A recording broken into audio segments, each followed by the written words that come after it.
Hello, beautiful book people. I'm McCall Hoyle, author of the upcoming middle grade release, Stella, published by Shadow Mountain Publishing. As a veteran middle school teacher and a first-year school librarian, I know a thing or two about kids and about matching kids up with just right books. We all know that reading fiction is a great way to build empathy and improve social and emotional learning.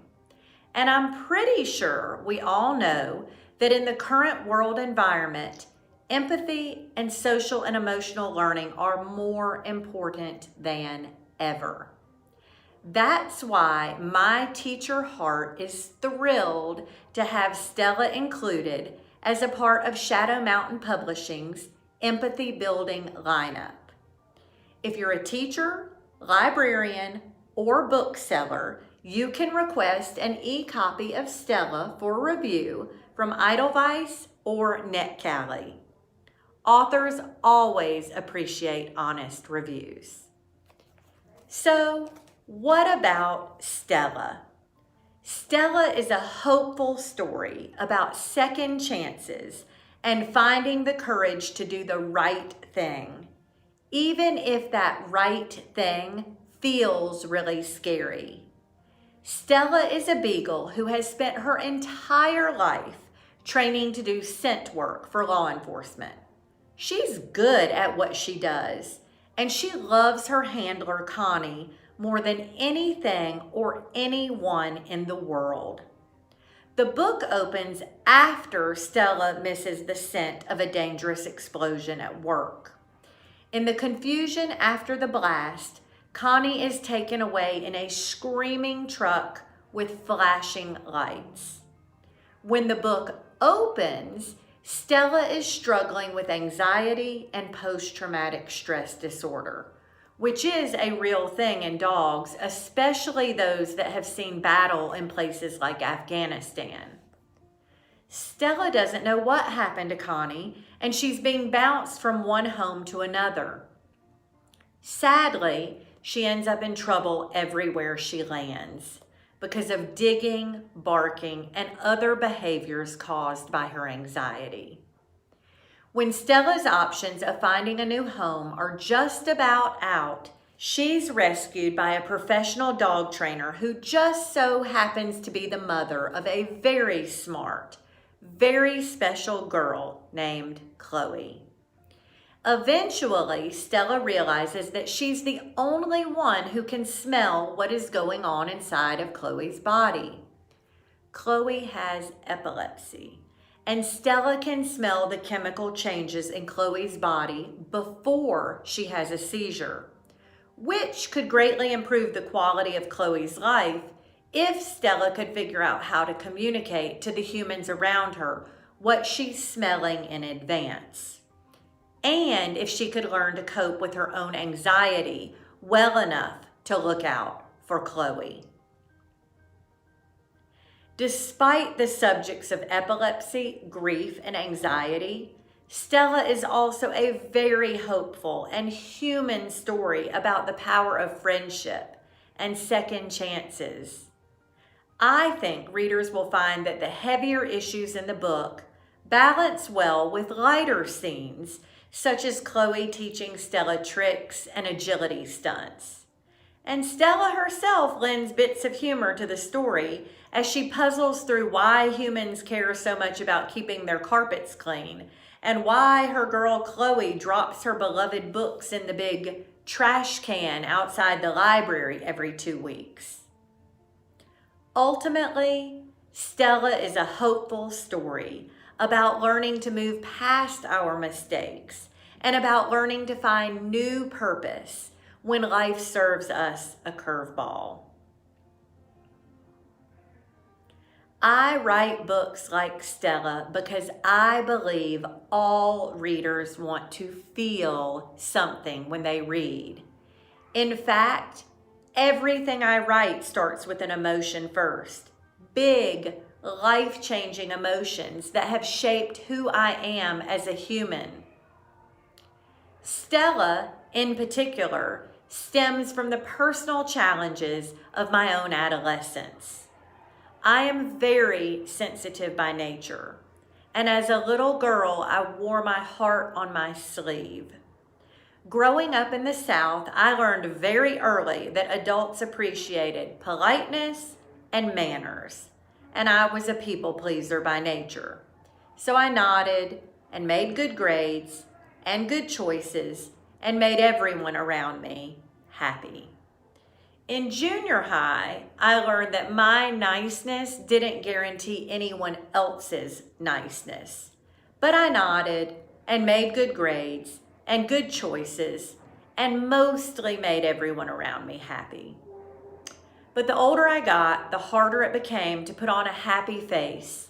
And I looked for things outside of myself. Boys, alcohol, you name it. Anything to make me feel happy. Then, at the end of 10th grade, my family moved from a town where I knew everyone and everything to a small town in another state that felt almost like a foreign country. And I made some really bad choices.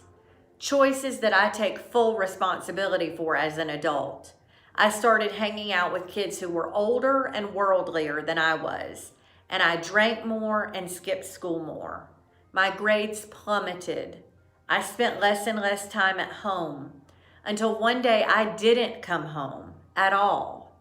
My parents were terrified. When they found me days later, there were lots of tears and loud voices. But I learned two of the greatest lessons of my life during that time period. One, the power of unconditional love. And two, the power of second chances.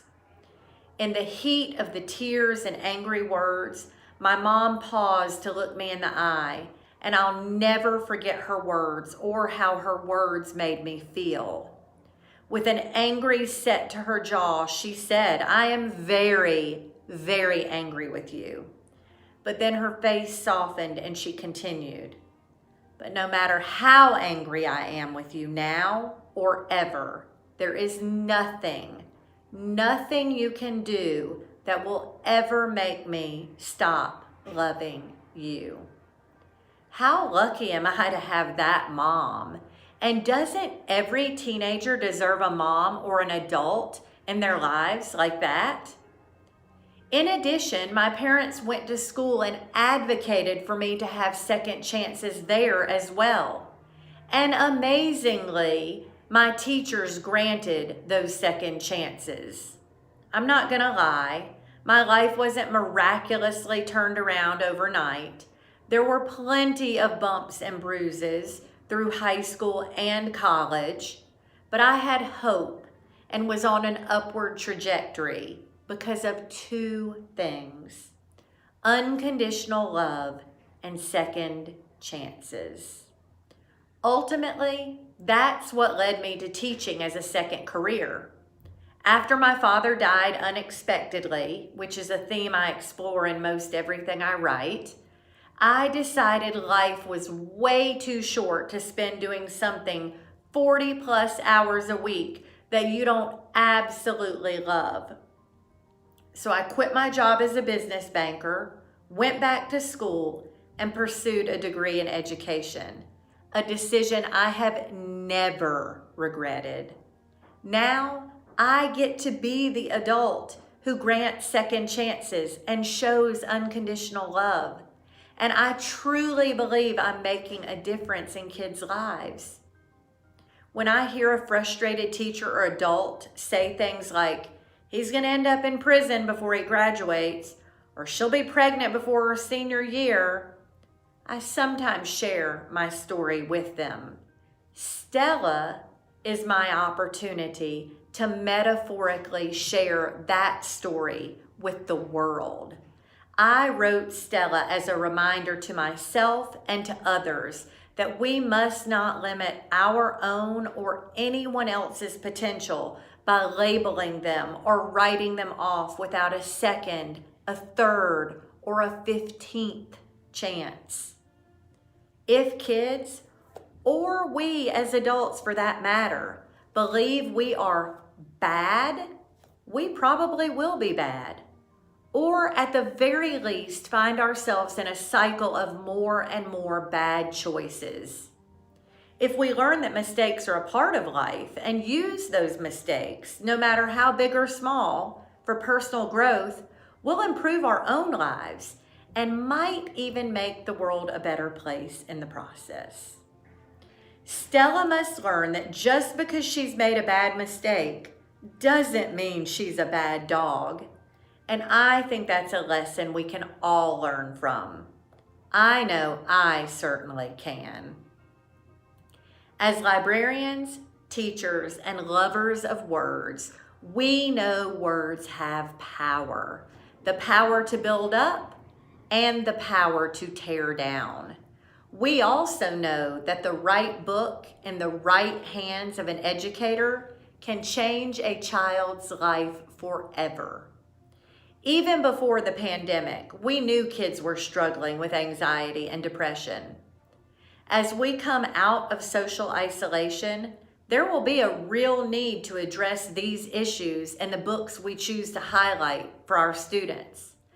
I'm thrilled to be able to share Stella with you because I know in the right hands of the right librarian, Stella has the potential to start life-changing conversations. Stella is written for readers of all ages, struggling to find their way forward after the loss of a loved one or after a traumatic event that results in debilitating anxiety. At its core, Stella is a story about my teenage self and for my teenage self. It's a story about self-awareness, self-acceptance, and learning to forgive ourselves. I was almost 30 by the time I realized that everyone in my life had forgiven me for my teenage transgressions. I was the only one who hadn't forgiven myself. When I finally did, I realized that one of the very reasons I was effective as a teacher and at connecting with at-risk kids was because I had made such terrible mistakes. I eventually learned to see that the experiences that had caused me so much guilt and anxiety, everything I put myself and my parents through, ended up being the very thing that prepared me to make a difference in the lives of my students. Emily Dickinson said, "Dogs are better than humans because they know but do not tell."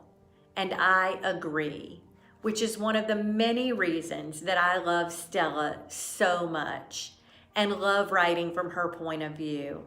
In many ways, Stella is a better person to tell my story than I am because she is a dog.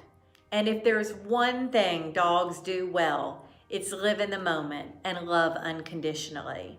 I think that readers and dog lovers of all ages will enjoy spending time walking in Stella's shoes, seeing the world through her eyes, and especially experiencing it through her nose. Although Stella deals with some mature themes like anxiety, epilepsy, post-traumatic stress disorder, Stella's doggy exuberance makes for some really lighthearted moments as well. And I think readers are as likely to find themselves smiling as they are to reach for a tissue. I look forward to sharing Stella with you, your patrons, and your students. In order to facilitate sharing and to start important conversations, the book includes discussion questions. And I also plan to post a free teacher's guide on my website in the coming weeks. And you're always welcome to reach out to me at McCallHoyle.com about virtual school and library visits. Thank you so much for your time and happy reading.